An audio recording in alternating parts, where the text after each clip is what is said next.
concerning is this, sir? Very. Um, I I watched with horror that this is the Senate, that the Senate has become this. I look at my other fellow senators. Madalas kaming nagtitinginan ni E.S. Ralph. Kasi ganyan ba tayo nung senador tayo? Meron ba tayong ganyan na ginagawa? Hindi tayo ganyan. Paano nangyari? Yung Senado hindi na kagaya nung panahon natin. Dahil nagpe-personalan na eh. Gulo sa Senado, lubhang nakababahala ayon kay Pangulong Ferdinand Marcos Jr. Pagbabago sa rules para payagan ng remote attendance, hindi pinapaboran ng Pangulo. Sinasabi ko na po totoo at ito po ay directed sa ating pong kagalang-galing na sekretary ng DOJ. Hindi ko po alam, hindi ko po nais alamin at ito po ay galing sa puso. Attorney Jamie Bondoc, sinabing hindi na alam ang lokasyon ni Senator Ronald Bato de la Rosa. Huling pakikipag-usap sa senador bago pa aniya ito lumabas sa Senado. They know the consequences, especially it's cuddling and helping a person with warrant of arrest. Iba pang senador posibleng imbestigahan kung tutulong sa pagtatago ni Senator Ronald Bato de la Rosa. Secretary John Vic Rimulya nanawagan sa senador na sumuko na. And as to the number of witnesses which we intend to present during the trial, it is an average of 25 witnesses. No? But that is for the 4 articles already. Depende pa rin sa progress ng trial. But at least we're final already as to the witnesses we wanted to present. No? Ilang bank officials, Ramil Madriaga at dating Senador Antonio Trillanes IV, kabilang sa 25 mga testigong ihaharap sa impeachment trial kay Vice President Sara Duterte. Kung gusto mong galangin ka, ay dapat galangin mo rin ang karapatan ng ibang tao. Representative Sara Jane Ilago ipinakukontempt sa Korte Suprema dahil sa paglabag umano sa confidentiality rule. Grupong Gabriela tinawag na politically motivated ang kasong indirect contempt ni Attorney Ferdinand Topacio.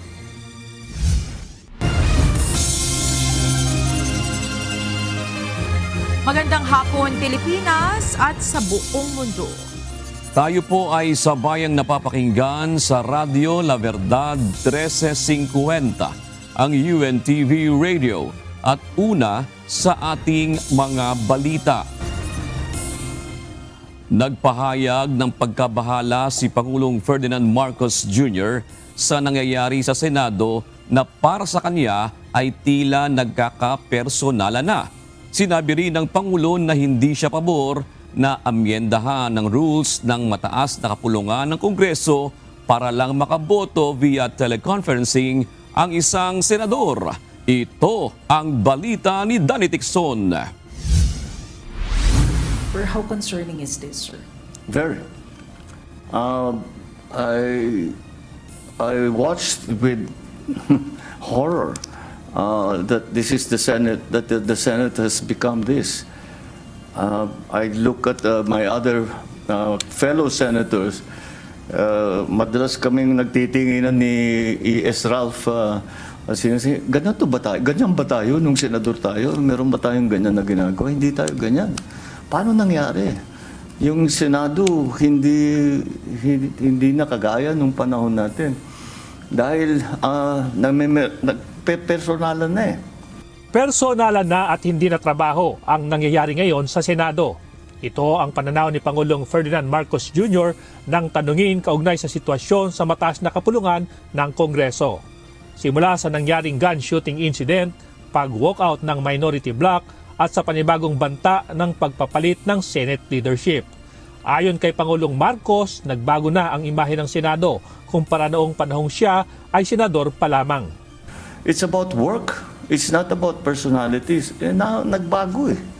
Tapos, narating pa tayo sa putukan. Tapos, fake pala yung putukan. Tapos, Hindi ko maintindihan. Samantala, iginit naman ni PBBM na wala siyang kinalaman sa anumang pagpapalit ng liderato sa Senado. Ukol sa isinusulong na remote voting sa Senado, bilang isang dating senador, ayon kay Pangulong Marcos, hindi siya sang-ayon dito. Kaugnay ito ng isinusulong na mosyon para amyenda ng rules ng Senado para payagan ang isang senador na makaboto sa pamamagitan ng teleconferencing. Right. As a former senator, I suppose I'm reasonably qualified. I disagree with that. I understand that we had to do it in COVID because there was a health risk. But I do not see any particularly good reason for us to allow it now. Ayon sa Pangulo, ang hakbang na ito ng Senate Majority Bloc ay malinaw na pumapabor lamang kay Senator Ronald Bato de la Rosa. It seems to only be applicable to Senator Bato para makaboto si Senator Bato dahil nagtatago siya. Now, for someone who is actually a fugitive from justice, na hinahanap ng pulis, na hinahanap ng Interpol, at may arrest warrant galing sa ICC, palagay ko, hindi siya dapat magbumoto hanggat dumating siya dun sa Senado. Danny Tigzon, UNTV News and Rescue. Diyos ang aming sandigan, serbisyo publiko ang aming pinahahalagahan. Wala na umanong komunikasyon ang mga abogado ni Senator Ronald Bato de la Rosa sa kaniya. Ayon kay Attorney Jimmy Bondoc, bago pa man umalis ng Senado si Senator de la Rosa noong May 14, ay naisipinal na nila ang kanilang legal strategy kaya wala na silang ibang pag-uusapan pa. Ito ang balita ni Jed Neresina. Sinasabi ko na po totoo at ito po ay directed sa ating pong kagalang-galing na sekretary ng DOJ. Hindi ko po alam, hindi ko po nais alamin at ito po ay galing sa puso. Nananatiling missing in action si Senator Ronald Bato de la Rosa sa kabila ng umiigting na panawagan na sumuko na siya. Ngunit ang kanyang mga abogado, sinabing wala umano silang impormasyon kung nasaan ang senador. Ayon sa isa sa legal counsel nito na si Attorney Jimmy Bondoc, matagal na silang hindi nag-uusap ng kanyang kliyente. Lahat po ng pag-uusap namin ni Senator Bato ay nangyari before the May 13 and May 14 na madaling araw na kanyang pag-alis sa Senado. Na pag-usapan namin ng buo ang kanyang legal strategy kaya hindi na namin kailangan mag-confer at kung meron man kaming mga pag-uusap, doon na po sa kanilang pamilya. Sinabi pa ni Attorney Bondoc, sa ngayon ay nakatutok sila sa pagprotekta sa mga ari-arian, pamilya at kaibigan ng senador. Kasunod na rin ito ng pagbisita ng mga tauhan ng Philippine National Police, Criminal Investigation and Detection Group at National Bureau of Investigation sa ilang property kung saan pinaniniwalaan umanong nagtatago si Senator Bato. Sinasabing wala umanong dalang anumang dokumento ang mga ito o search warrant para magsagawa ng pagsisiyasat. Una nang tinungo ng grupo ang bahay ng umano'y kamag-anak ni Senator Robin Hood Padilla sa Barangay Balibago, Angeles City. Nasundan pa ito ng pagpunta nila sa isa pang bahay sa Parañaque City. Pinakahuli ang umano'y ancestral house ni Senator De La Rosa sa Barangay Bato, Santa Cruz, Davao del Sur. Hindi kami nag-uusap pero kami po as their lawyers are holding down the fort to make sure na walang papasok sa kahit anong property unlawfully and without a warrant. Kaugnay ng paghahanap kay Senator De La Rosa, pinag-iisipan na ngayon ng NBI na maghain ng sabina sa asawa nito na si Nancy De La Rosa para makakuha ng impormasyon sa kinaroroonan ng senador. Generesina, UNTV News and Rescue. Diyos ang aming sandigan, serbisyo publiko ang aming pinahahalagahan. Sinisilip na rin ng Philippine National Police ang posibleng naging partisipasyon ng ilang senador sa nangyaring pagtakas ni Senador Ronald De La Rosa sa Senado. Ayon sa pulisya, isa sa iniimbestigahan nila ay kung sino ang nag-utos sa Office of the Sergeant at Arms o OSAA na magpaputok ng baril. Ito ang balita ni Lea Ilagan. they know the consequences, especially it's cuddling and helping a person with warrant of arrest. Hindi pa natatapos kay Senator Robin Hood Padilla ang ginagawang investigasyon ng Philippine National Police kaugnay ng pagtakas ni Senator Ronald Bato de la Rosa sa Senado noong May 14. Ayon kay PNP Chief Police General Jose Melencio Nartates Jr., sinisilip na rin nila ang partisipasyon ng iba pang senador sa pagtakas hanggang sa pagtatago ni Senator Bato. Are you also looking into that? Yes, all of them, all of those things. Yes, the records of investigation had been forwarded already to the DOJ. Sila ang taga-usig, kami taga-produce ng ebidensya. Babala ng PNP sa sinumang magkakanlong sa dating Chief PNP. Maaari rin silang maharap sa kaso. Samantala, sinabi naman ni Interior and Local Government Secretary John Vic Remulla na kasama sa iimbestigahan kung sino ang nag-utos sa Office of the Senate Sergeant at Arms na magpaputok ng baril noong gabi ng May 13. Our only question is when General Aplaska gave the order and said we will arrest someone. The question is now who ordered the arrest, because the OSA does not act on his own. Diba? So the question now is who ordered the arrest. So those are the questions. Bagamat may mga lumabas na impormasyon na namataan sa airport si Senator De La Rosa, kinumpirma ni Secretary John Vic Remulla na nananatili itong nasa bansa at hinikayat na sumuko na lamang. Please surrender. Gagalangin ka namin. Your rights will be observed. But wag na natin patagalin to kasi baka hindi umuwi pa to sa hindi mo gusto. So, pabuti na mag-surrender ka na. We will treat you as an officer and a gentleman and we will follow all due process para sa'yo. Una na ring sinabi ng Bureau of Immigration na wala silang record na lumabas na ng bansa ang pinaghahanap na senador. Leia Ilagan, UNTV, News and Rescue. Diyos ang aming sandigan, serbisyo publiko ang aming pinahahalagahan. Pinabulaanan ni Pangulong Ferdinand Marcos Jr. ang alegasyong tina-target umano ng administrasyon ng mga kaso ang mga nasa mayorya ng Senado. Hit ng Pangulo, wala siyang panahon para mamulitika o atakihin man lamang ang sinuwang kalaban sa politika. Ito ang balita ni Danny Texon. Hindi ko alam kung paano napunta na sinasabi na yung majority ngayon ang tinatarget. Dahil kung tutusin ninyo, hindi sila majority noon. So, that does not apply. Walang basihan para kay Pangulong Ferdinand Marcos Jr. ang aligasyong pinag-iinitan ng administrasyon ang mga senador sa majority bloc sa pamamagitan ng pagsasampa ng mga kaso. Paliwanag ni Pangulong Marcos, nagsimula ang mga reklamo laban sa ilang senador sa mismong Senate Blue Ribbon Committee report kaugnay ng anomalya sa flood control projects. Kung ano man ang naging alignment sa Senado, walang kinalaman yun. Ito pa rin ang mga tao na lumabas sa mga pangalan doon sa, kung titingnan ninyo,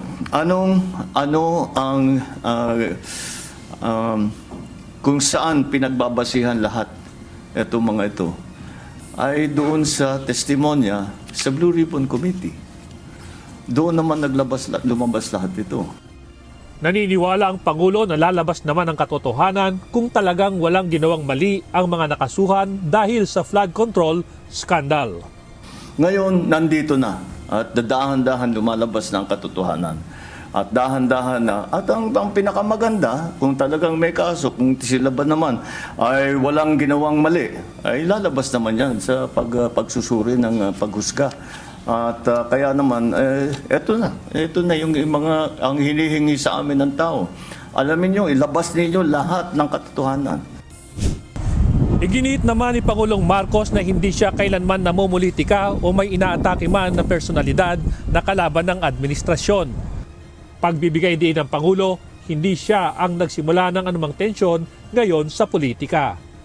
The only persons who can turn down the political heat are the people who turned up the political heat in the first place. I have never turned up the political heat. I have never attacked anyone. I have never put down anyone. I have never declared war on any political group whatsoever. All I do is work. Danny Tigzon, UNTV News and Rescue. Diyos ang aming sandigan, serbisyo publiko ang aming pinahahalagahan. Ilang miyembro ng Senate Majority Bloc ang kinakikitaan ng posibilidad na mahikayat na lumipat sa Menorya ayon kay Senator Erwin Tulfo. Batayan niya ito sa body language ng ilang majority members sa sesyon noong Martes ng gabi na magkainitan ng mga mambabatas sa mosyong amyendahan ng Senate Rules. Gayunman tumagi si Senator Tulfo na tukuyin kung sino-sino ang mga mambabatas na ito. Sa kasalukuyan, nananatiling 13 ang miyembro ng Majority Bloc habang 11 naman ang nasa panig ng Minority Bloc. Fake news para kay Pangulong Ferdinand Marcos Jr. ang pagpapakalat ng no election scenario sa taong 2028 para ma-extend ang kanyang termino. Ayon sa Pangulo, dapat tanggalin ng kanyang ate na si Senator Amy Marcos ang kanyang staff na nagbibigay sa kanya ng ganitong impormasyon. I don't know. I mean, she should fire her staffer who gave her that information. Because, you know, that fake news affects, hurts everyone. Not only those that fake news is attacking, but also those who are purveying that fake news, the purveyors of fake news. Git ni Pangulong Marcos, sa anumang okasyon o panahon ay hindi man lamang na pag-uusapan sa kanilang panig ang issue ng no election scenario. Because the truth of the matter is we have never at any point even spoken about this anywhere with anyone at any time. So I don't know. Nagpahiwatig si Pangulong Ferdinand Marcos Jr. na posibleng magkaroon ng mga bagong itatalagang opisyal ng pamahalaan mula sa mga tumakbong personalidad sa nagdaang eleksyon. Ayon kay Pangulong Ferdinand Marcos Jr., posible ito ngayong na-lift na ang one-year ban para sa mga kumandidato ng hindi pinalad noong 2025 midterm elections. Possibly. Kasi nga yung nag-ban na nga yung one year ban, nag-lapse na yung 1 year ban for candidates that did not make it in the last election. Marami namang magagaling dyan. I'm not talking just the senatorial candidates. Maraming iba na tumakbo for whatever position na sa palagay ko magagaling at makakapag-contribute sa pamahalaan. Nasa mahigit 20 testigo ang planong iharap ng House Prosecution Panel sa gagawing paglilitis kay Vice President Sara Duterte. Kabilang dito ang ilang bank officials, umano'y self-confessed bagman ni VP Duterte na si Ramil Madriaga at si dating Senador Antonio Trillanes IV. Ito ang balita ni Rosalie Cos. And as to the number of witnesses which we intend to present during the trial, it is an average of 25 witnesses. No? But that is for the 4 articles already. Depende pa rin sa progress ng trial. But at least we're final already as to the witnesses we wanted to present. No? Wala pa mang komunikasyon ang Senate Impeachment Court sa House Prosecution Team kaugnay ng formal na umpisa ng paglilitis kay Vice President Sara Duterte. May bilang na ng mga testigong planong iharap ang public prosecutors. Ay sa lead public prosecutor na si Batangas 2nd District Representative Jervil Luistro.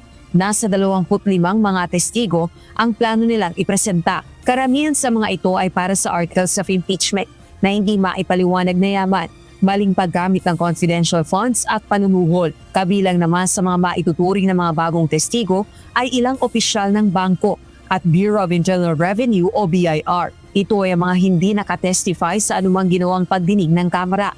Kaugnay ito ng bank accounts at tax records ng Vice Presidente at asawang si Attorney Manasseh Carpio.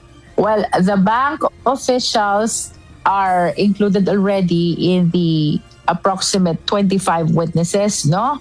Only that, hindi pa namin alam kung sino ba yung mga bank officials na yan. Sa article of impeachment na hindi maipaliwanag na yaman, natututukan ni Bicol Cerro Party List Representative Terry Lidon Kabilang sa mga tetestigo ay mga opisyal ng Office of the Ombudsman, Anti-Money Laundering Council, Securities and Exchange Commission at bank officials. Kinokonsidera ring isama ang mga opisyal mula sa Civil Service Commission. As far as my article is concerned, I think we are looking at more than 5 witnesses po na maisasalang pagdating po ng trial. We will decide po kasi kung gaano karaming mga bank officials, no? And which types of banks yung pong isasalang po natin.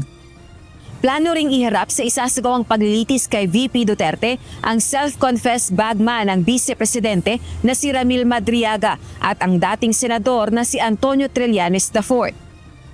Samantala, bukod sa mock trial, nagsasagawa rin ng workshop kaugnay ng pagpresenta ng ebidensya ang House Prosecution Team bilang paghahanda para sa impeachment trial ni VP Duterte na posible na magsimula sa July 6. Ayon kay House Prosecution Panel Member, Akbayan Party List Representative Shell Jokno, papaigting ang kanilang ginagawang paghahanda habang papalapit ang paglilitis. Alam nyo, yung paghahanda ng impeachment case, para na rin yan paghahanda sa kahit anong klaseng court case.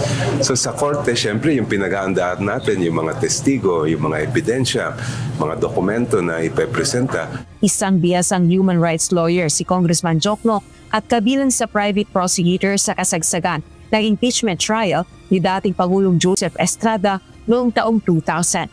Rosalie Cruz, UNTV News and Rescue. Diyos ang aming sandigan, serbisyo publiko ang aming pinahahalagahan. Sinampahan ng kasong indirect contempt sa Korte Suprema si Gabriela Partiles Representative Sara Elago dahil sa paglabag umano sa confidentiality rule ng disbarment case. Samantala, tinawag naman ng grupo ni Representative Elago na politically motivated ang kaso. Ito ang balita ni Dante Amento. Kung gusto mong galangin ka, ay dapat galangin mo rin ang karapatan ng ibang tao.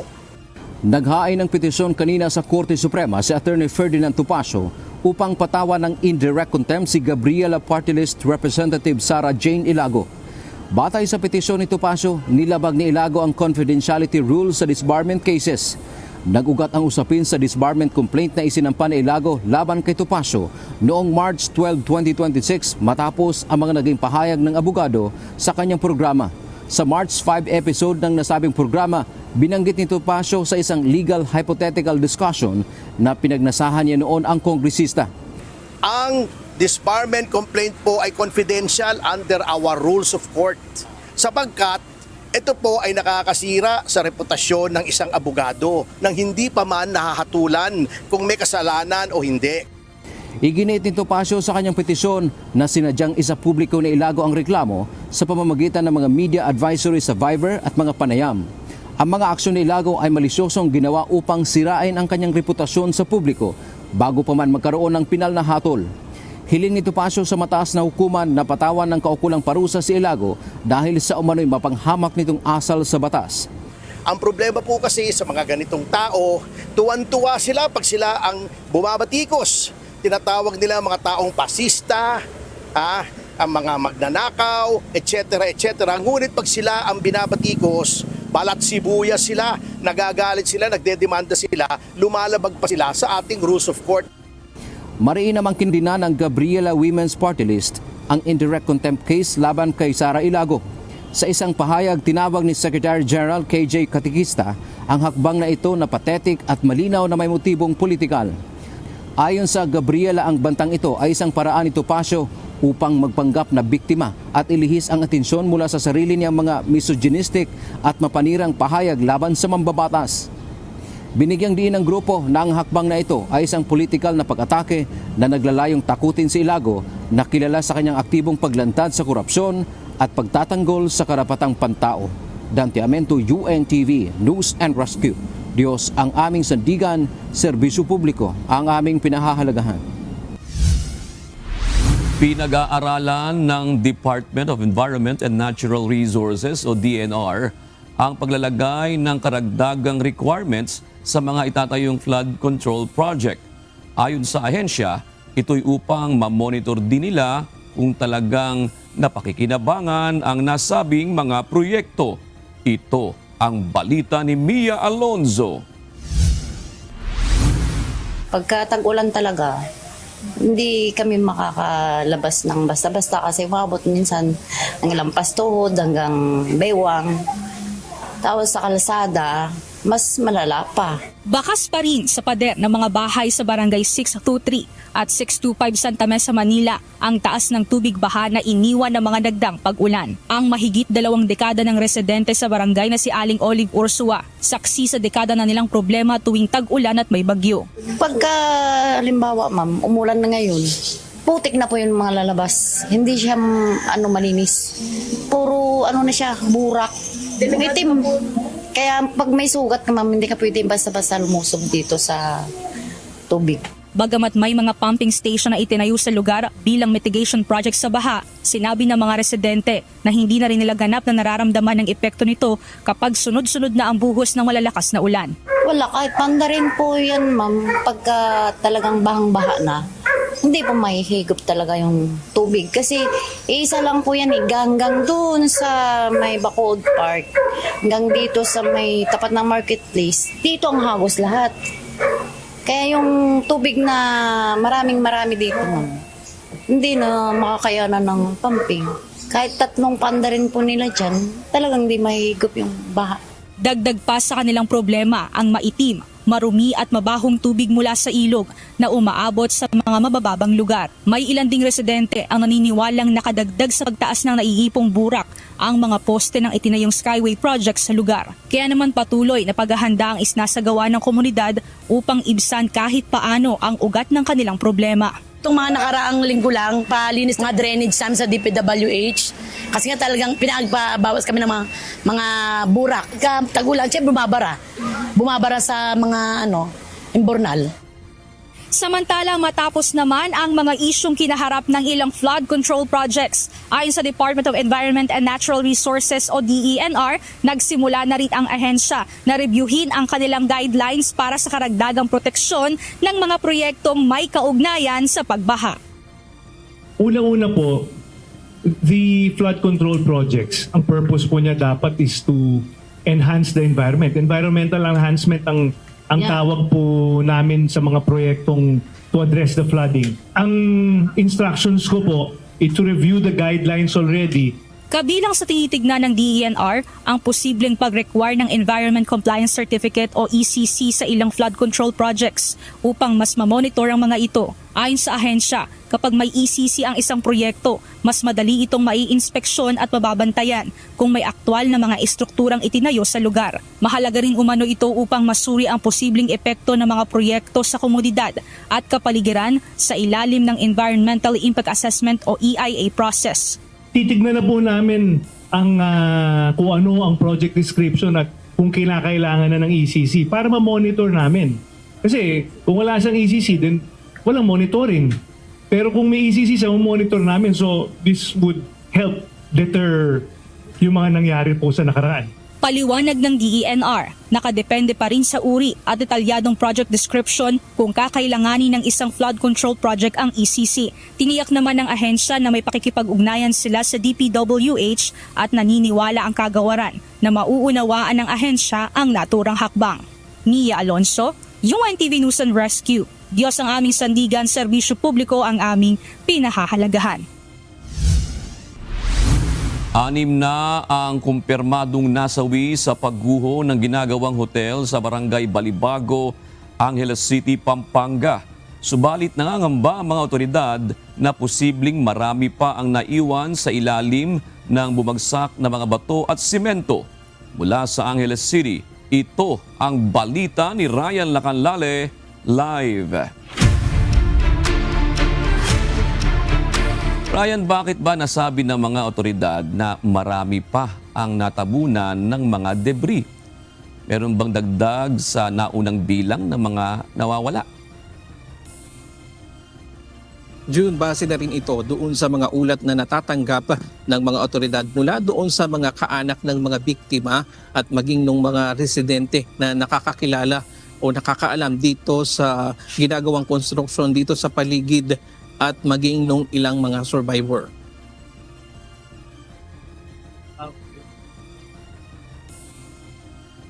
Nasa 14 pa ang opisyal na bilang ng mga missing o hinahanap pa sa ilalim ng gumuhong ginagawang gusali.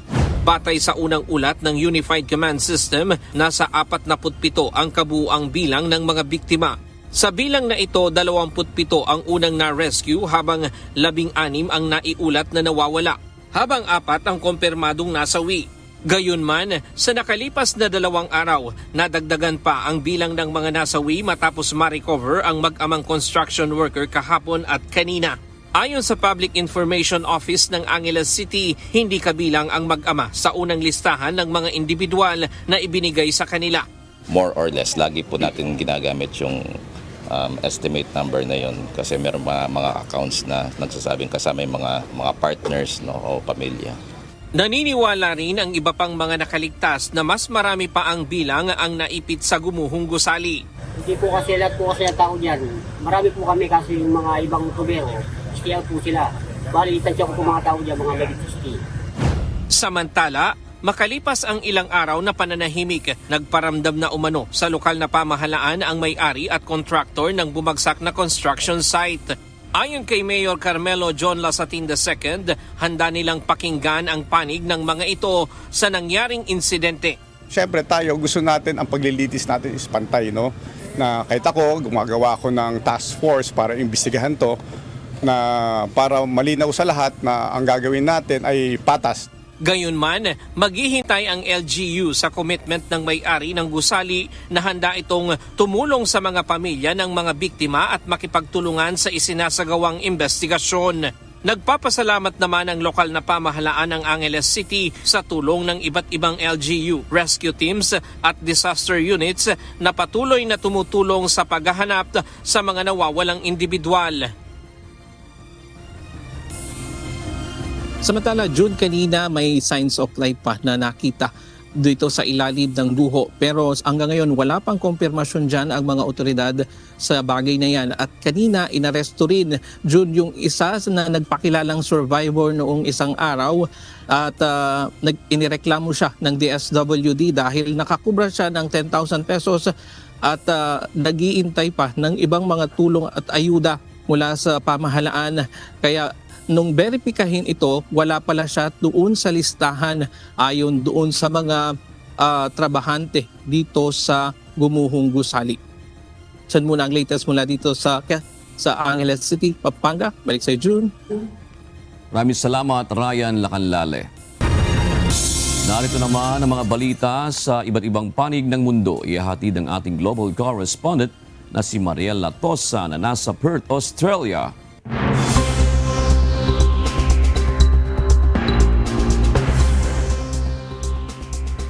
Magandang gabi naman sa inyo dyan sa Pilipinas, June. Nagdeklara ng combat zone ang Israel sa southern Lebanon at pinalilikas na ang lahat ng mga residente sa pasimula ng muling pag-atake sa militanteng Hezbollah. Halos wala nang matira sa mga inataking lugar at nasira na ang ilang lugar na itinuturing na mahalagang bahagi ng kasaysayan. Ito ang balita ni Beverly Saison.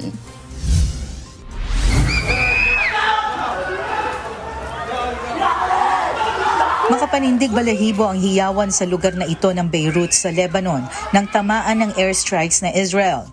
Kasunod ito ng deklarasyon ng Israeli Defense Forces ng Combat Zone na kinabibilangan ng aabot sa 300 bayan at barangay sa South Lebanon. انظار عاجل إلى سكان لبنان انتبهوا إليه بعناية. في ظل الانتهاكات المتكررة لاتفاق وقف إطلاق النار من قبل حزب الله الإرهابي سيعمل جيش الدفاع ضده بقوة شديدة بالإخلاء إلى شمال نهر الزهراني إذ أن جميع المناطق الواقعة جنوب النهر تعد منطقة قتال. Partikular na tinukoy ng IDF ang mga lugar malapit sa Zarahi River na may habang 40 kilometers mula sa border. Nauna nang naglabas ng anunsyo ang IDF sa mga residente na lisanin na ang kanilang mga lugar. Kasamang napinsala ang ancient city ng Tyre na isa sa pinakamatandang lugar sa mundo. Isa itong UNESCO World Heritage Site dahil sa malawak nitong kasaysayan na naitala pa sa Biblia. Bukod sa Tyre, sabay ding inatake ang iba't ibang lugar sa target combat zone. Halos mapulbos ang lahat ng mga gusali at bahay sa Sur, Bekaa at South Lebanon sa loob lamang na 24 na oras. Nanawagan ng agarang aksyon si United Nations Peace Ambassador Dani Al-Achkar sa mga lider ng mga bansa kaugnay ng tumitinding agresyon ng Israel laban sa mga sibilyan sa Lebanon. Turning to Lebanon, I can tell you that we are, of course, deeply concerned by the escalation of hostilities in that country. We're also very concerned by the Israeli strikes today in southern Beirut. We again urge all to respect the cessation of hostilities and stop any further attacks. We reiterate that civilians and civilian infrastructure must never be targeted. We condemn the loss of civilian life. Patuloy ang United Nations Interim Force in Lebanon o UNIFIL sa pagmamonitor ng pagkilos ng IDF gaya ng pagkilos ng mga armed vehicles, logistical traffic at airstrikes. Subalit batay sa ulat sa ground, halos wala ng lugar para sa dumarating na displaced residents sa bayan ng Tyre at Nabatie sa timugang bahagi ng Zorani River. Renewed evacuation orders by Israeli authorities over the past 48 hours have affected hundreds of thousands of people south of the Zahrani River, including in the city of Tyre and Nabatie. Collective shelters in Tyre and Saida are reportedly full and cannot take any more people. OCHA is concerned that families are once again being forced to flee their homes under conditions that are intolerable for any human being. Ayon sa opisyal, nakikipag-ugnayan na ang head ng peacekeeping sa Lebanon para sa agarang pagpapahupa ng gulo at maipatupad ang Resolution 1701 ng UN Security Council. Beverly Saison, UNTV, News and Rescue. Diyos ang aming sandigan. Serbisyo publiko ang aming pinahahalagahan.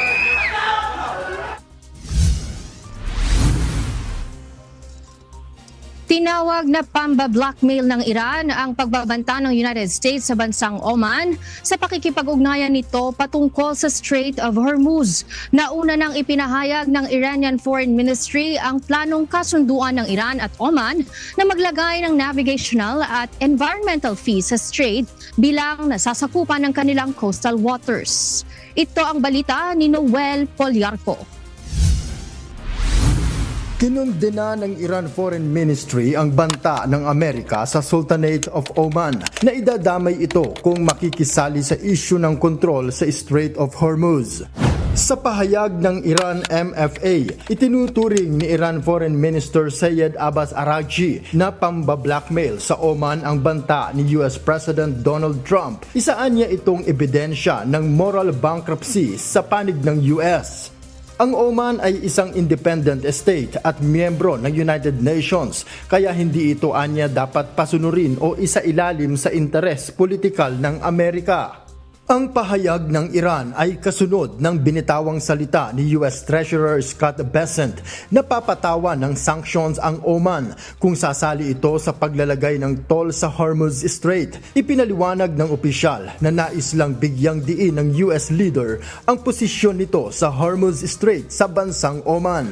I think the president wanted to punctuate freedom of navigation in the strait. I had a call with the Omani ambassador this morning, and he assured me that there were no plans for tolling the strait. Ngunit ayon sa Iran, isang malinaw na paglabag ang pagbantaan ng sanksyon ang Oman at taliwas ito sa United Nations Charter at international law. Nanawagan ito sa international community na magtulungan upang matigil ang inuugaling ito ng Amerika. Sa isang panayam, tinawag naman ni Iranian Professor Hassan Ahmadian ang pagbabanta ni Trump na isang uri ng pambubuli na karaniwan na nitong ginagawa sa mga bansang hindi sumasang-ayon sa kanyang kagustuhan. Noel Poliarco, UNTV News and Rescue. Diyos ang aming sandigan, serbisyo publiko ang aming pinahahalagahan. Isang malawakang evacuation order ang ipinag-utos ng mga otoridad sa buong Euphrates region o sa mga bansang Syria, Turkey at Iraq kasunod ng pag-apaw ng Euphrates River.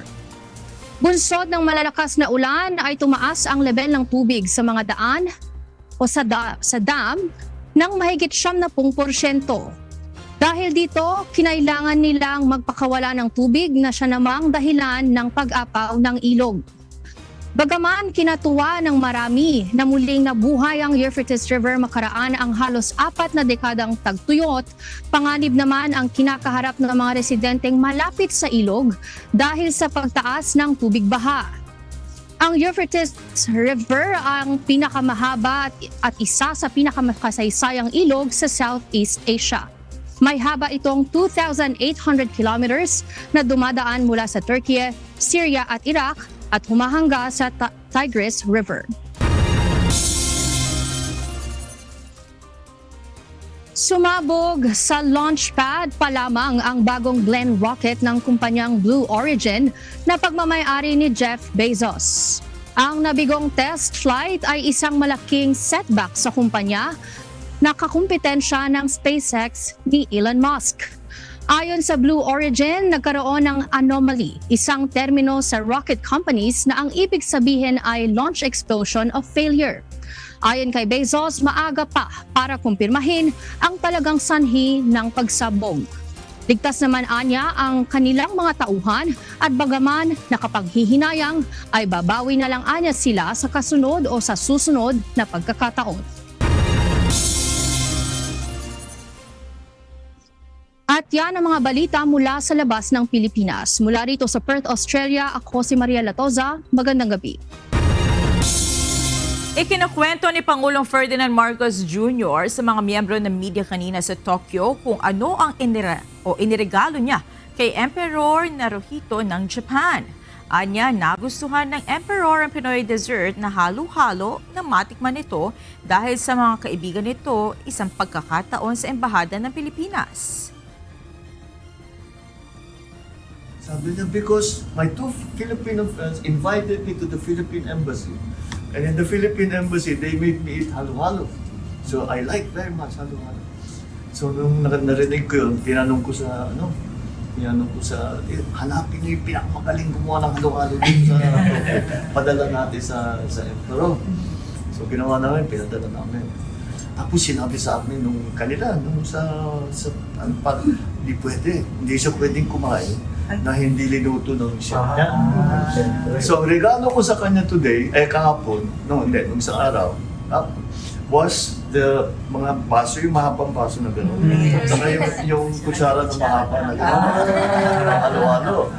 Tapos today, binigyan ko siya ng recipe. Sabi mo sa chef mo, lutuin niya ito. So, yun, tuwa naman siya. So, yung Emperor ng Japan, kumakain pa na ng halo-halo.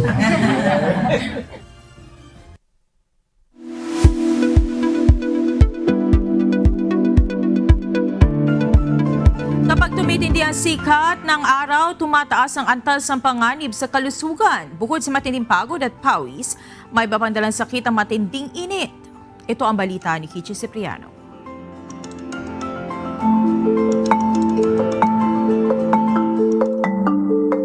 So prone din yung mga infections, yung mga upper respiratory infections.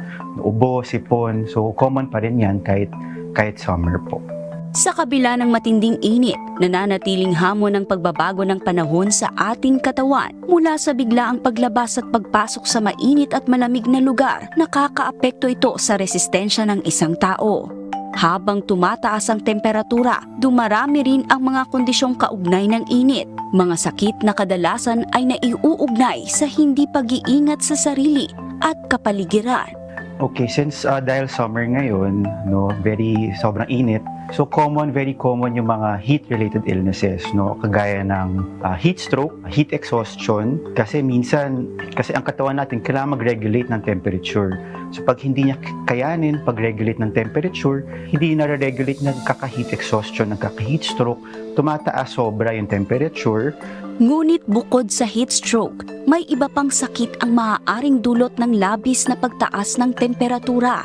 Now, another illness is yung mga gastroenteritis, or ang common term is food poisoning. So very common to dahil sa mainit na panahon, mabilis mag-multiply yung bacteria. So mabilis mapanis yung mga pagkain, nagkaka-food poisoning tayo. And then another condition is yung mga skin conditions natin. pwede yung fungal infections, yung mga an-an, yung mga hadhad, no? Dahil very moist yung environment, like sa paa, sa mga singit, prone to fungal infections. Pwede din tayo mga bungang araw o yung mga prickly heat. So, yun yung mga kailangan natin i-watch out for sa mga warm season illnesses. No, wag natin kakalimutan din respiratory illnesses. So, especially yung may mga asthma. Dahil yung mga asthmatic, since dry season ngayon, mas everywhere yung alikabok. No, everywhere yung mga alikabok, yung mga dumi, yung mga smoke. So, prone sila matrigger ang asthma. Sa mga ganitong kondisyon, malaking dahilan ng panahon at kapaligiran, lalo na sa mga lugar na masikip, maalikabok, at kulang sa maayos na ventilasyon. Hindi man pare-pareho ang epekto ng init sa bawat isa, may mga grupong mas kailangang magdoble ingat sa mga panahong ito. So actually lahat tayo at risk, pero merong mas at risk palalo. So yun po yung mga nasa extremes of ages, yung mga senior citizens po natin, at saka yung mga bata.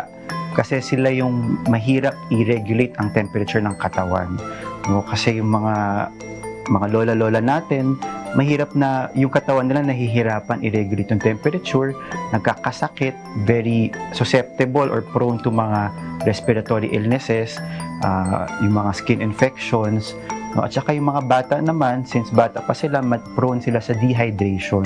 Sa gitna ng init, ramdam din ito ng mga commuter, lalo na sa mga nagbabiyahe araw-araw sa kalsada. Nakaka-stress at saka maraming pawis ang lumalabas pagka mainit. Basta ang mga damit pagka siyempre, mainit eh. Sa kabila ng mga panganib, may mga simpleng paraan naman upang makaiwas sa mga sakit na dala ng tag-init. So, to prevent the health-related illnesses, yung mga madadaling bagay muna, kung kaya uminom ng tubig, iinom tayo ng tubig kahit hindi tayo nauuhaw. Kasi pag nauuhaw tayo, ibig sabihin, nandun na tayo sa point na sinasabi ng katawan natin na kulang ka na sa tubig. Pwede rin tayo magsuot ng mga light-colored clothes or mga fresh na parang presko na clothes para hindi prone sa heat exhaustion, hindi ka mainitan agad, hindi ka mahimatay eventually. Yun ang iniiwasan natin. Tapos yung mga payong, yung mga portable fans, nakakatulong yan as cooling measures. Yun ang very important. Sa panahon ng matinding init, hindi sapat ang magtiis lang. Kailangan ng tamang pag-iingat dahil ang mga sakit na dulot ng init maaaring maiwasan kung agad na aaksyonan. Sa huli, ang pag-aalaga sa sarili ay hindi luho, kundi pangangailangan. Kichi Cipriano, UNTV News and Rescue. Diyos ang aming sandigan, serbisyo publiko ang aming pinahahalagahan. Iniimbestigahan na ng Philippine Army ang pagkamatay ng 2 military recruits habang nasa training sa Tarlac. Ang mga recruit ay nasawi noong May 26 habang sumasailalim sa pagkasanay ng Army Training Command o TRACOM. Ayon kay Army spokesperson Colonel Louis De Maala, hinimatay ang 2 habang nasa formation ilang araw matapos magsimula ang training. Wala naman anyang indikasyon ng foul play sa nangyari. Gayunman, hinihintay pa rin nila ang official medical results sa mga biktima upang matiyak ang sanhi ng kanilang pagkasawi. Inaresto ng mga operatiba ng Bureau of Immigration ng isang 34 anyos na Korean national sa isang operasyon sa Bonifacio Global City sa Taguig. Kinilala ito na si Song Jong-ho. Ang Korean fugitive ay may kasong paglabag sa National Sports Promotion Act ng South Korea at may warrant na inilabas ng Busan District Court. May Interpol Red Notice din ito na inisyu noong April 2020 kasunod ng pagtakas patungong Pilipinas upang dito magtago. Kasalukuyan itong nakadetine sa BI Warden Facility habang sumasailalim sa proseso ng deportation. Aabot sa 841 million pesos na halaga ng pekeng pabango at lotion ang nasabat na mga kawani ng Bureau of Customs o BOC sa isang warehouse sa Valenzuela City nitong Huwebes. Ang operasyon ay batay sa impormasyong natanggap ng mga otoridad kaugnay ng nasabing imbaka ng peking produkto. Base sa inventaryo, nadiskubre ang nasa mahigit 1,000 kahon ng iba't ibang klase ng pabango at lotion na may tatak ng kilalang mga brand. Agad ipinasara ang warehouse habang inimbestigahan ng mga otoridad ang mga responsable sa mga naturang puslit na produkto. Nagtungo ngayong hapon sa Sandigan Bayan si Senator Jinggoy Estrada upang maglagak ng piyansa matapos maglabas ng warrant of arrest ang korte para sa kasong graft. Naghain din ng mosyon ng mga abogado ng senador upang hilingin sa korte na bawiin ang warrant of arrest. Ito ang balita ni Evan Alvarez live. Evan, ano ba ang naging punto ng argumento ni Senator Jinggoy Estrada sa kanyang motion sa Sandigan Bayan para nga i-withdraw yung warrant of arrest laban sa kanya? June, bagamat extraordinary, nais ng kampo ni Senator Jinggoy Estrada na bawiin o i-withdraw ng korte itong warrant of arrest laban sa kanilang kliyente. Ayon sa kanyang abogado, hindi malinaw yung mga kaso na inaakusa dito kay Estrada at hindi din sila nabigyan ng kopya ng resolusyon ng mga isasapang kaso laban kay Senator Estrada. Inilabas ngayong hapon ng Sandigan Bayan 2nd Division ang arrest warrant at whole departure order para sa kasong graft ni Senator Jinggoy Estrada at dating Public Works Secretary Manuel Bonoan. Dahil bailable offense ang graft, personal na naglagak ng piyansa si Senator Estrada na nagkakahalaga ng 90,000 pesos pasado alas 4 ng hapon ngayong araw. Kasama nito ang ilang opisyal mula sa Criminal Investigation and Detection Group o CIDG. Sa pahayag na inilabas nito bago magpunta sa korte, mariin itong itinanggi ang mga paratang laban sa kanya. Isinasangkot si Estrada sa umano'y illegal na insertions sa 2025 budget at nakatanggap umano ng higit 573 million pesos na kickback mula sa mga proyekto ng DPWH. Ayon pa sa mambabatas, umaasa siya sa patas na pagtrato sa kanyang kaso at mananaig ang hustisya at katotohanan. Kaninang umaga naman ay naghain ang kampo ni Estrada ng urgent motion to withdraw issuance of warrant of arrest sa kasong graft at plunder. Ayon sa kanyang abogado, hindi sila nabigyan ng kopya ng resolusyon ng Department of Justice at ng Office of the Ombudsman patungkol sa mga kasong isasampa laban sa mambabatas. We kind of understand that what we filed was extraordinary, but we hope that the justices of the Sandigan Bayan will understand that we, through our client, have not received a copy of the Ombudsman resolution charging him with crimes. We have not received a copy of the DOJ resolution charging him with crimes, namely anti-graft, 2 counts, and 1 count of plunder. Giit pa ni Attorney Austria, hindi rin umano maliwanag ang mga alegasyon na inaakusa kay Estrada. Umaasa sila na didinggin ng korte ang kanilang motion, ngunit tatalima at didinggin nila ang mga magiging tugon dito ng anti-graft court. I'm just wondering about the timing. Oo. I'm just wondering about the timing because normally you would be given a copy of the resolution so you can answer it. Wala talaga. Malaki yung pagbabago between the time that the good senator was under investigation and the time na na-file yung mga paratang laban sa kanya. Absolutely, pwedeng sabihin nagkagulatan talaga. Even sa DOJ, there's notices? No. Para sa kasong plunder, no bail ang rekomendasyon ng Office of the Ombudsman. June, bukod kay Estrada, dumating din ngayong hapon si dating DPWH Secretary Manuel Bonoan upang maglagak din ng 90,000 pesos na bail para sa kasong graft. Kinumpirma yan ni 2nd Division at Presiding Justice Geraldine Econg. Sa ngayon, hinihintay natin kung makakapaglabas na rin ba ng warrant of arrest ang Sandigan Bayan 5th Division na humahawak naman ng non-bailable offense na kasong plunder. Ayon kay Presiding Justice Geraldine Econg, hanggang Sa ngayon ay nagkakaroon ng deliberasyon ang naturang dibisyon ng Sandigan Bayan patungkol nga dito sa inihain ng motion ng Campo ni Estrada. Yan nun ang update mula dito sa Sandigan Bayan. Balik sa inyo dyan, June. Maraming salamat, Evan Alvarez.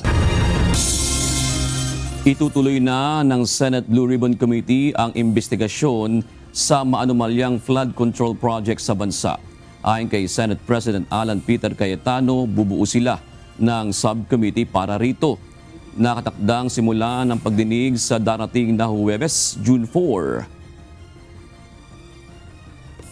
So we finished a caucus over lunch and we agreed, subject to some minor discussion pa among our chairpersons and the paperwork, that a subcommittee will be formed sa flood control and Senator Marcoleta will issue the notices on Monday para ituloy na sa Thursday yung flood control scam hearings. Nagsampa ng reklamong obstruction of justice sa Department of Justice ang ilang kaanak ng nawawalang sabongero laban sa isa sa mga abogado ni Charlo at Atong Ang. Kasunod ito ng umano'y pagtatangkang suhulan ang ibang kaanak upang hindi na dumalos sa mga pagdinig. Ayon sa isa sa mga kaanak ng biktima, nag-aalok umano ito ng 40,000 pesos kada buwan. Una nang itinanggi ng naturang abogado ang nasabing paratang. Binibigyan tayo ng isang mga matitinding ebidensya at ito ay karagdagan para ito si Attorney Caroline Cruz talagang madiin dito sa kaso ng missing sabongero. Dapat tanggalin ang ilang item na sinisingil ng Manila Electric Company o Meralco. Ito ang panawagan ni Akbayan Party List Representative Shell Jokno kasama ang ilang labor at renewable energy groups. Kasunod ito ng pagtaas sa bayarin sa kuryente ng mga consumer habang nasa ilalim ng State of National Energy Emergency ang bansa. Giit ng kongresista, dapat suriing mabuti ang mga sinisingil na Meralco gaya ng generation at transmission charges, system loss at lifeline charges at iba pa. Inihain namin ang House Resolution number 995 kasama ang ating mga kapwa kinatawan sa Akbayan Party List na sina Representatives Percival Sendanya at Dada Kiram Ismula at Dinagat Islands Representative Kakabag-Aw para imbestigahan ang epekto ng electricity subsidies at iba pang bayarin na pinapasa ng electric companies gaya ng Meralco sa buwanang bill ng mga consumers. Nilinaw ni Congressman Diokno na hindi naman siya tutol sa lifeline subsidy charges. Ang isyuan niya dito ay kung sino ang sasagot sa mga gastusing ito. Hindi rin kumbinsido ang mga grupo sa pahayag na Meralco na maliit lamang ang kanilang nakukuha sa kabuuang bill ng kuryente. Samantalang nasa 50 billion pesos umano ang kinita ng power distributor noong 2025 at 11 billion pesos naman sa unang quarter ng kasalukuyang taon. Maaari nga pong legal at may legal basis yan. Pero ang tanong ay ito ba ay makatarungan na ang sasagot niyan ay ang mga consumer. We know that the profits of Meralco reach up to the billions at napakalaki ng kinikita nila. Kaya ang tanong number one ay sino kaya ang dapat sasagot niyan? Magpapatupad ng dagdag singil sa school service ang ilang operator ngayong pasukan. Ito ay sa gitna ng mataas na presyo ng mga produktong petrolyo dulot ng sigalot sa Middle East. Ito ang balita ni Asher Cadapan Jr. Kasi dapat ngayon po, inaayos na namin yung mga sakay namin . Pero ngayon, wala pa nga mga tawag kung sasakay pa ba sa amin o hindi . Pagka tinawagan naman namin or kinonfirm sa parents, wala rin. Sinasabi nila lagi sa amin, wala pa kasi kami, hindi pa kami nakakapag-enroll. Pag nakapag-enroll na kami, kuya, balikan na lang namin kayo. So wala kaming confirmation kung talaga sasakay or hindi. Dumadaing ng maliit na kita ang mga driver at operator ng ilang school service sa Marikina City, habang mataas pa rin ang presyo ng mga produktong petrolyo dahil sa epekto ng tensyon sa gitnang silangan. Paliwanag ni Peter Hasareno, driver at operator ng isang school service sa lungsod, dati-rati ay ang mga kliyente ang tumatawag sa kanila bago ang pagbabalik eskwela ng mga mag-aaral. Ngunit ngayon, sila na ang naghahagilap ng mga kliyente. Habang nasa 1 linggo na lang bago ang pasukan, iilan pa lang aniya ang kanilang kliyente na nagkumpirma na kukuha ng kanilang serbisyo. Baka 10 pa lang ata yung naano ko. Ang capacity ng aming sasakyan, mga 14 yan, mga ganon. So yung 10 na yun, di mo alam, baka mamaya, bilang mo 10, pagdating ng pasukan, 6-7 na lang yung susunduin mo. Inihayag naman ng National Alliance of School Service Association of the Philippines o NASAP na lahat ng kanilang miyembro ay ganito ang sitwasyon. Ayon kay NASAP President Celso de la Paz, nangangamba sila na magiging maunti lang ang kanilang kliyente ngayong taon. Unang-una, ang aming enrolling ngayon, napaka-konti na lang. Hindi kamukha ng mga nagdaang taon na talagang kasapsagan ng mga school service. Talagang marami kami sakay. Kung ba can afford pa yung mga magulang magpa-service at saka yung mga sa school, ngayon, ultimo school, nagtaas diba? Kaya sabi ko nga, ang enrolling namin ngayon, yung dating 10%, siguro nasa 6% na lang. Bukod dito, sinabi rin ng asosasyon ng mga school service na nais rin nilang maibalik ang mga mawawalang kita nila dahil sa pagtaas ng presyo ng petrolyo. Ang problema natin ngayon, yung sa petrolyo na yan, magiging tataas din ang aming mga presyo. Nagkaroon kami ng increase ngayong pasukan na to. Sa ayaw at gusto ng mga magulang, wala kami magagawa eh. Hindi na namin kakayanin ng taas ang ating krudo ngayon. Dahil hindi regulated ng Land Transportation Franchising and Regulatory Board o LTFRB ang mga school service, nasa mga operator ang desisyon kung magkano ang kanilang rate. Ngunit sinabi ng NASAP na kailangan rin nilang ikonsidera ang kalagayan ng kanilang mga kliyente. Ang in-rate namin ngayon, nag-increase kami ng 1,000. Pinag-aralan din namin kasi dati nung tumigil kami, ang minimum namin is 3,000. 57 ang krudo. Ngayon 84 na. So kinuha namin, dapat nga mas mataas pa sa 4,000. Sabi ko, medyo bigyan natin ng konsuelo ang mga magulang gawa ng enrollment. Bunsod ng krisis na nararanasan rin ng mga driver at operator ng mga school services, nagbigay rin ang pamahalaan ng 5,000 pisong ayuda para sa kanila. Asher Cadapan Jr., UNTV News and Rescue.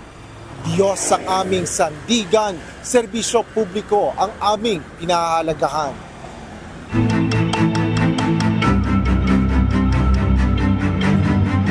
Mga proyektong pang-agrikultura ang ilan sa pinagtutuunan ngayon ng pansin ng mga ahensya ng pamahalaan sa Northern Luzon.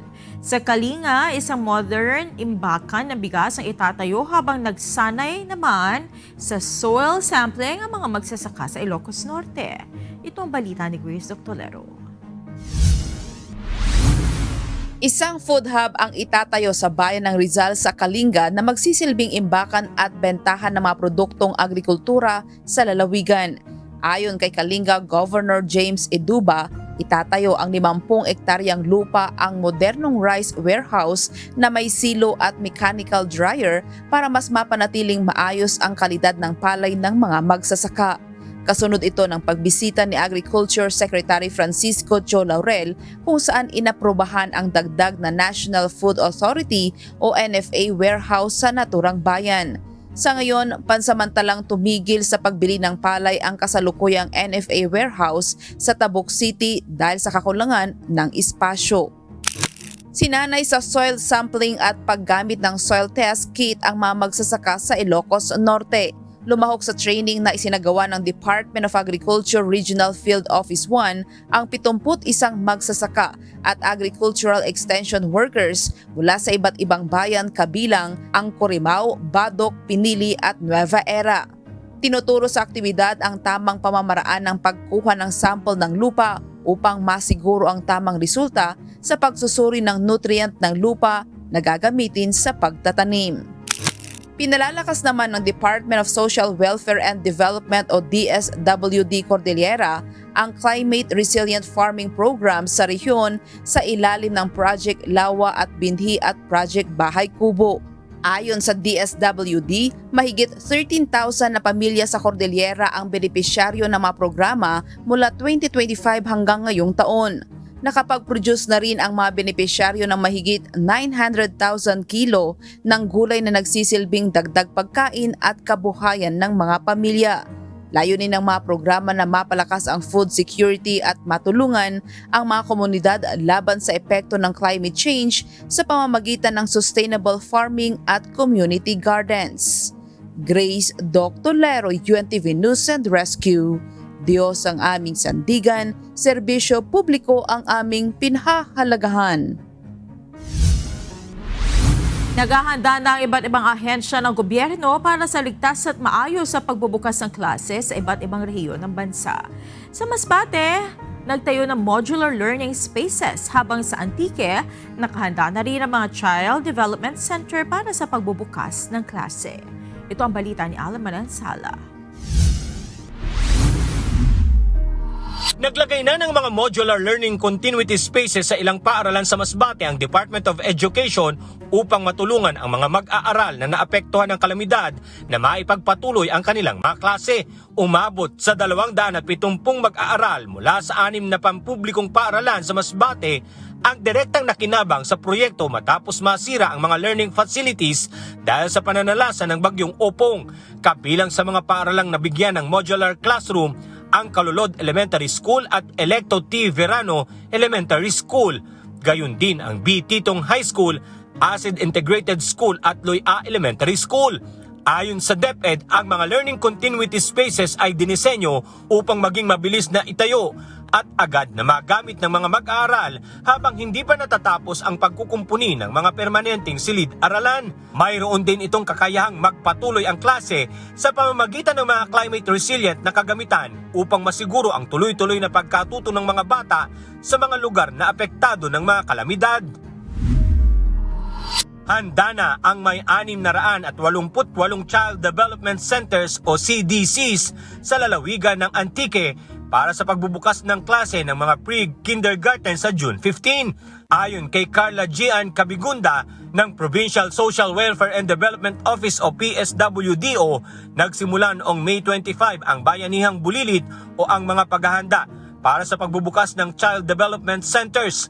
Naging malaking bagay ang pagtutulungan ng mga magulang, barangay officials at mga miyembro ng komunidad upang maisagawa ang paglilinis at pag-aayos sa mga paaralan. As of May 29, natapos na ang mga kailangang repair works at paglilinis sa mga CDCs sa tulong ng mga magulang at mga volunteers. Magdi-deploy ang Police Regional Office 10 o Pro 10 ng mahigit 1,400 pulis sa iba't ibang lungsod at bayan sa Northern Mindanao para tiyakin ang seguridad sa pagbubukas ng klase sa June 8. Aabot sa 1,430 na mga pulis ang itatalaga sa mga paaralan, malls, transport terminals at iba pang matataong lugar sa rehiyon. Layunin ng deployment na mabigyan ng agarang responde sakaling may mangyayaring insidente at mapanatili ang kaayusan habang muling nagbabalik eskwela ang mga estudyante. Alan Manansala, UNTV News and Rescue. Diyos ang aming sandigan, serbisyo publiko ang aming pinahahalagahan.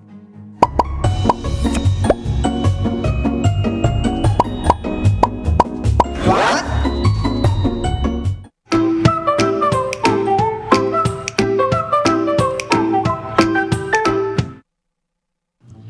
Kung sakaling magbibiyahe ka internationally sa mga susunod na taon, posible na meron na namang panibagong babayaran.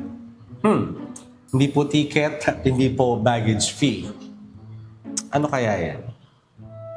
Ayon sa plano ng Bureau of Immigration, maaring magkaroon ng bagong charge na 240 pag alis mo ng bansa at another 240 pagbalik mo. Ibig sabihin, 480 pesos additional para sa round-trip traveler. At bukod pa yon sa travel tax, terminal fees, pamasahe pa airport at mahal na plane ticket. So para saan daw yung dagdag bayad? Ayon sa Bureau of Immigration, gagamitin ito para sa bagong border security system sa airports at seaports ng bansa. Kasama raw dito ang biometric checks, e-gates, automated border control at mas advanced na passenger screening. Sa papel, maganda naman pakinggan. Mas mabilis daw proseso, mas secure daw ang borders, at posibleng mas mahirap makatakas ang wanted criminals at traffickers. Pero, eto yung tanong ng maraming tao ngayon. Hindi ba trabaho na talaga ng gobyerno yan? Kasi ayon sa proposal, walang gagastusin ng gobyerno sa proyekto. Ang magbabayad, mga pasahero. At dahil isasama raw ito sa airline tickets, posible na marami ang hindi agad mapansin na may dagdag na pala silang binabayaran. At habang tumataas ang presyo ng travel dahil sa fuel surcharge at ibang fees, dagdag na naman ito sa total gastos ng ordinaryong biyahero. May isa pang concern ng ilan, data privacy. Dahil kasama raw sa system ang background screening, advanced analytics at possible social media checks. At dito pumapasok yung malaking debate. Worth it ba ang dagdag bayad kung magiging mas secure at modernized ang border system? O isa na naman ba itong panibagong burden sa travelers? Kasi sa totoo lang, hindi naman tutol ang karamihan sa security. Ang tanong lang, hanggang saan ang bayad at saan napupunta?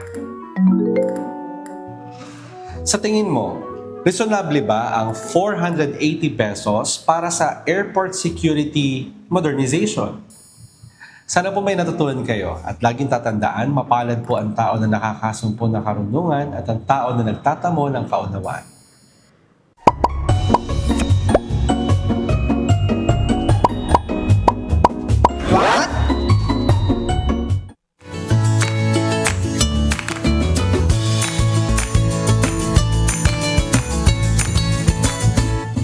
Narito po ang ating mga naging kausi ngayong araw ng Biyernes. Salamat po at shout out kina Dennis Reyes, Erwin R. Odron at Elmer Salvador. Maraming salamat din kina Victor Lopez, Rogelio Salvador at Eddie Pajarillo.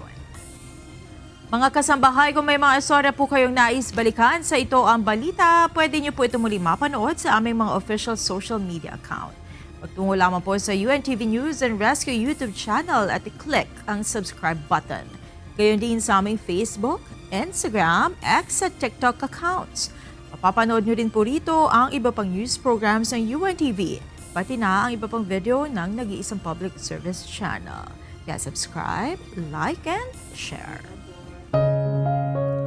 Narito naman ang salita ng Diyos na ating sandigan mula sa Aklat ng Efeso 6:6 na nagsasabi, hindi ang paglilingkod sa paningin na gaya ng pagbibigay lugod sa mga tao, kundi bagkus gaya ng mga alipin ni Kristo na ginagawa mula sa puso ang kalooban ng Diyos. At yan ang naging kabuuan ng ating balitaan ngayong gabi. Aming inalahad ng buong katapatan kung paano namin nasaksihan. Kayo po'y makapagtitiwala ng aming nakita at narinig, ang aming ibinabalita. At dito po sa UNTV, Diyos ang aming sandigan, serbisyo publiko ang aming pinahahalagahan. Magandang gabi po.